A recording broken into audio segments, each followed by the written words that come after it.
Hi friends, I'm Kitty and welcome to Little Wattle Nursery. I'm an adult doll collector that creates content that aims to encourage fun and positivity in our hobby. You are never too old for dolls and never too old for a hobby you love, so stick around and have some dolly fun.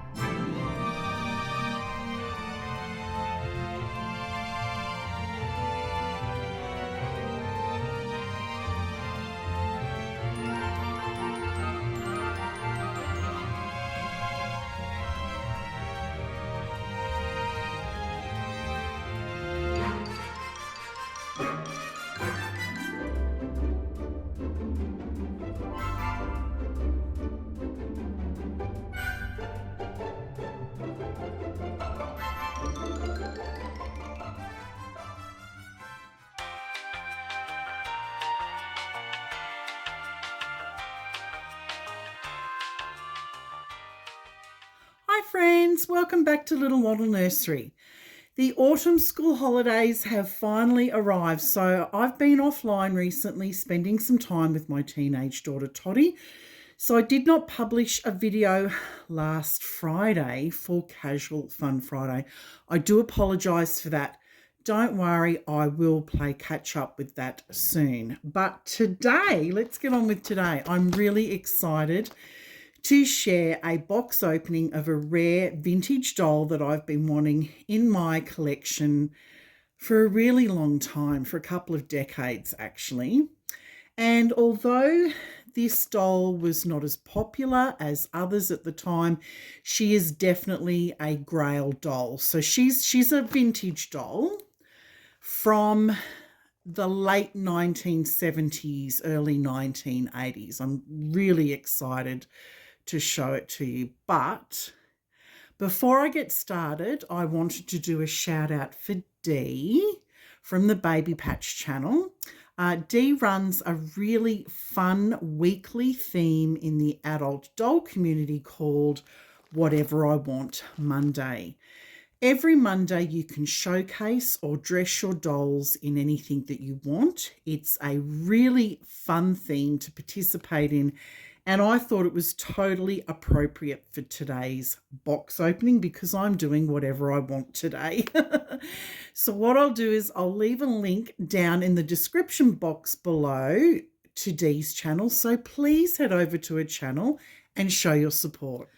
So I've just got the address details covered here. Let's get started with the big reveal and I'll fill you in with all the details as I go along. So I have to say I am a little bit disappointed with the delivery of this doll. It's in a bag and I'm guessing that the box is going to be damaged because, let me just take a look. Yeah, like this is not good. When you've got an old doll in an old box, you actually want it delivered in a box. I actually purchased it from the Salvation Army. So we have Salvo stores here in Australia. There's my invoice. Well, I don't want to give too much away, but that's how much she was. And with a box in good condition, that would be a really good price. I'm not so sure with the condition of the box. And I really feel like I was misled.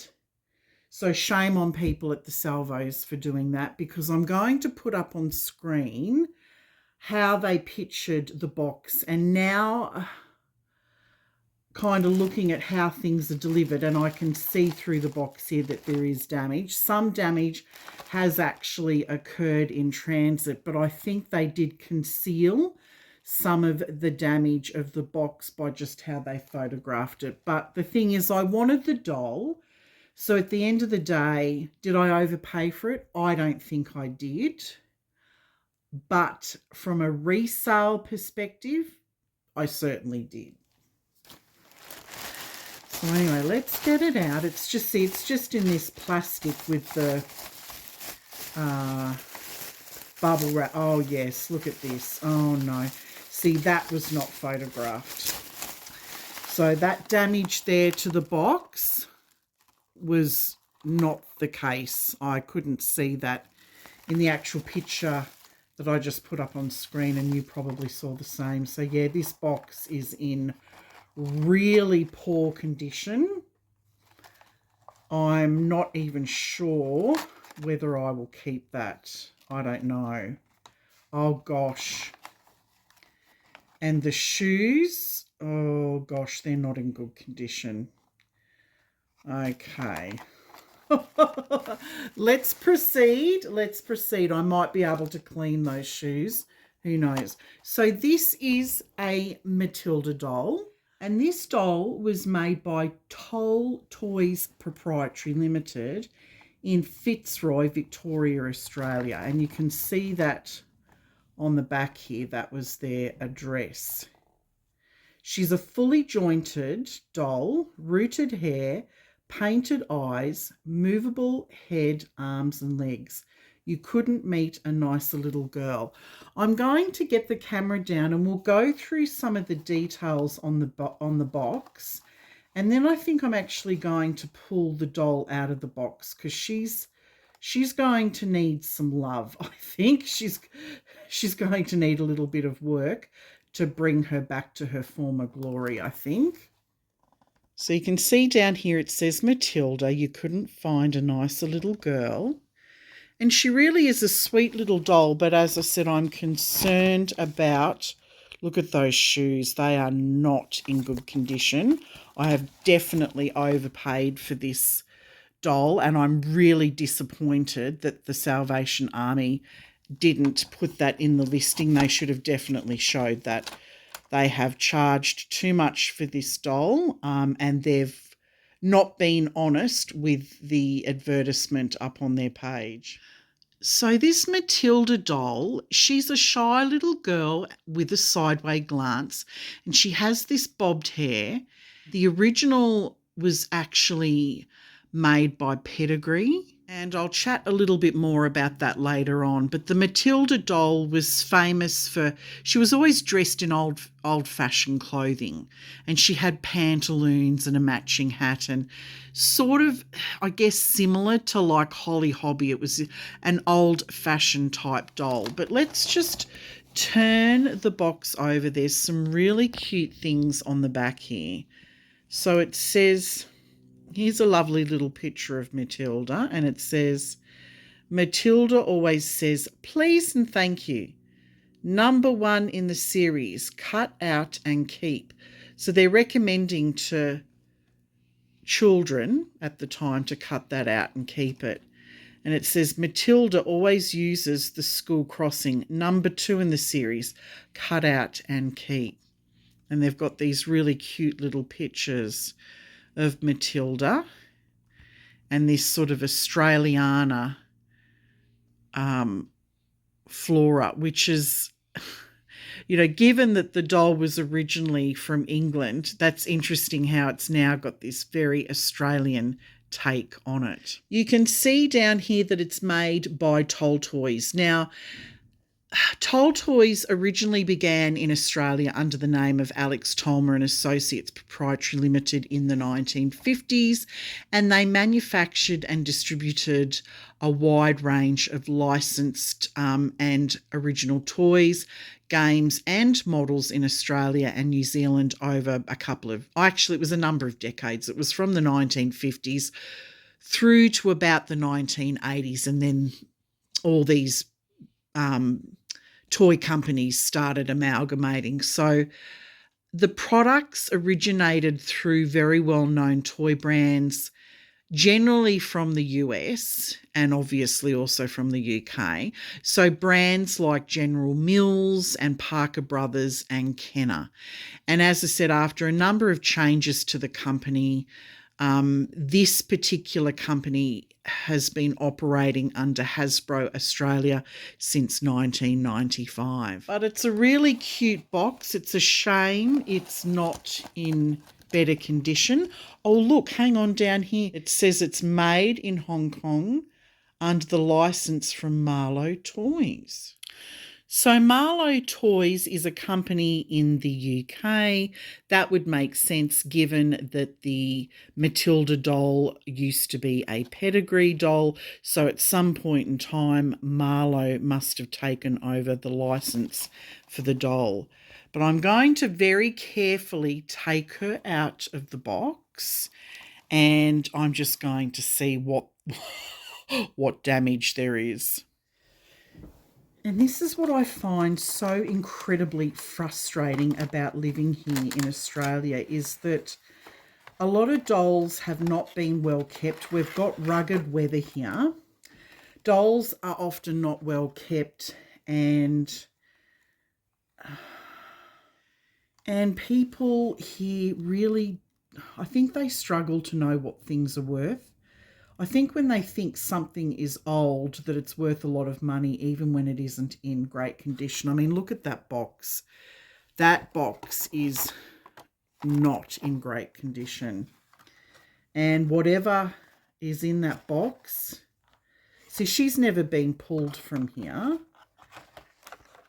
But obviously I'm going to have to take her out of this, because I'm going to actually have to wash her clothes and shoes. Look at this. Look at the old ties. These are the old ties that we used to use in the 70s and 80s, before all those plastic ziplocky things came in.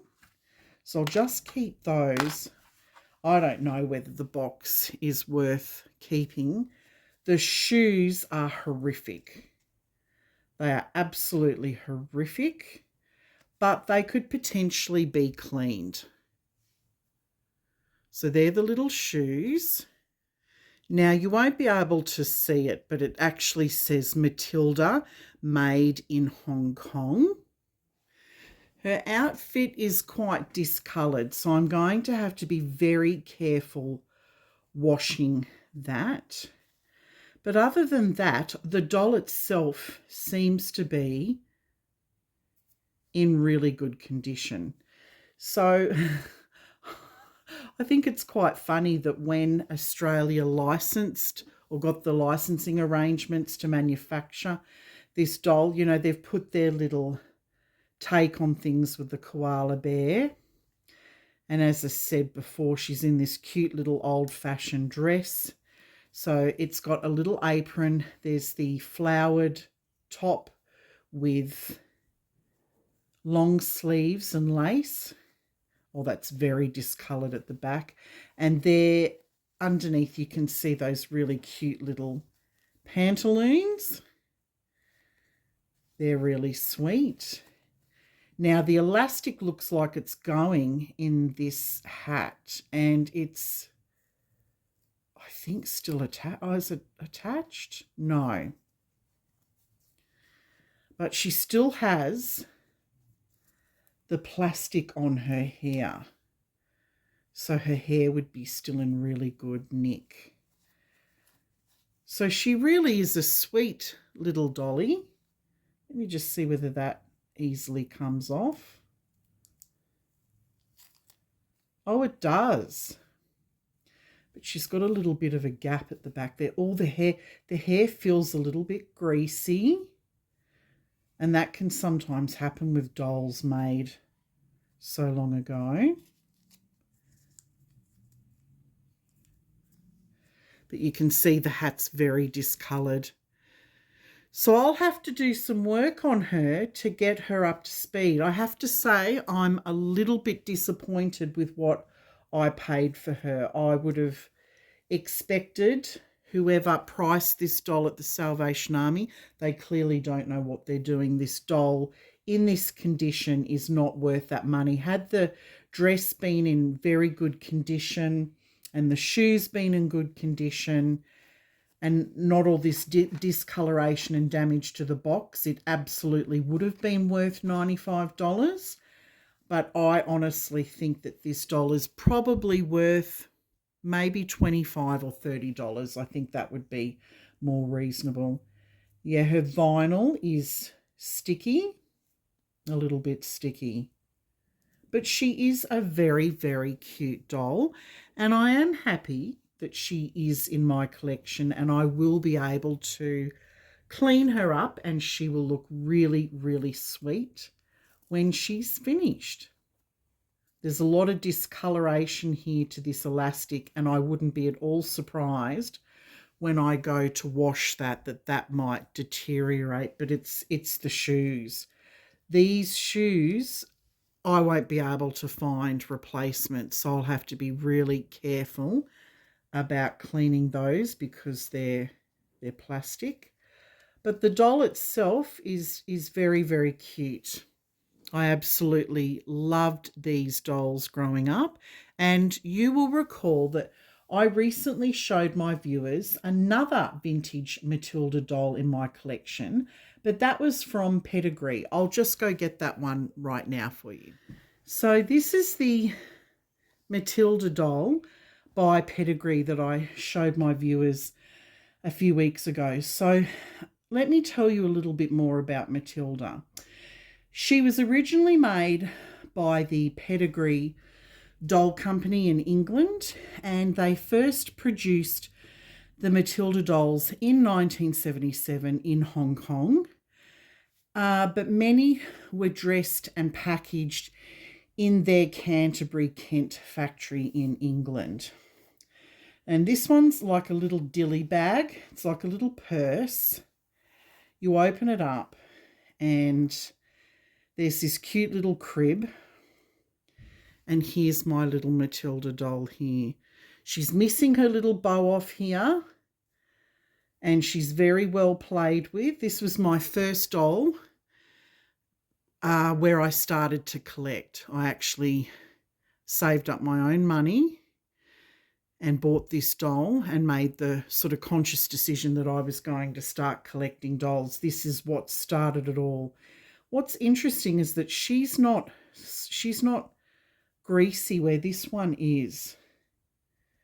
She's a bit oily, this doll, and I don't know whether it's because she's been kept in the box, but this one's good. And her side glance is to the left where this one's to the right. But that was the original that was made by the Pedigree Doll Company. And then this one is by Toll Toys. So I suspect at some point in time it looks like Toll Toys has negotiated a deal with, well, I originally thought it was Pedigree, but according to the box here, it says Marlowe Toys. So maybe Pedigree has sold the license to Matilda to the Marlowe Toy Company, and then that's been negotiated with Toll Toys. But as I said, Toll Toys was in negotiations with a lot of overseas companies to try and get the popular toys and dolls here in Australia. But what didn't change was that they're made in Hong Kong. And so these dolls, compared to other vintage dolls, they should be cheaper, which is why I personally feel like I've overpaid for this doll given the condition that she's in. But maybe I can make some improvements to her. But at the end of the day, this is a Grail doll. They don't come up very often, particularly here in Australia. I have seen them overseas, and when I do the conversion, they cost a lot more than $95 Australian. So I think at the end of the day, if I can fix this little dolly up, she'll be a good buy. But if I can't, then, you know, you win some, you lose some with dolls. But she's definitely a doll. She's a Grail doll. She's one that I've been wanting in my collection for a while. I remember friends of mine having this doll, and they got it after I had purchased this one, but I could never find one in the shops myself to purchase when I was younger. So I am actually thrilled, even though she's not in terrific condition at the moment, I am actually thrilled that she is in my collection. So here is a close-up You can really see how badly these shoes have deteriorated. I'm hoping I can clean that up. Turning her around, as you can see, because she was sitting in that mess in the box, I'd say she was sweating. Wherever she was stored, it was hot. I'm really hoping that I can do something about this discoloration and to bring her back to her former glory, because sometimes that is, the funnest part of doll collecting, is fixing up these dolls so they look fabulous again. Thank you so much for stopping by today. I look forward to seeing you in my next video. Bye for now. Bye, everyone.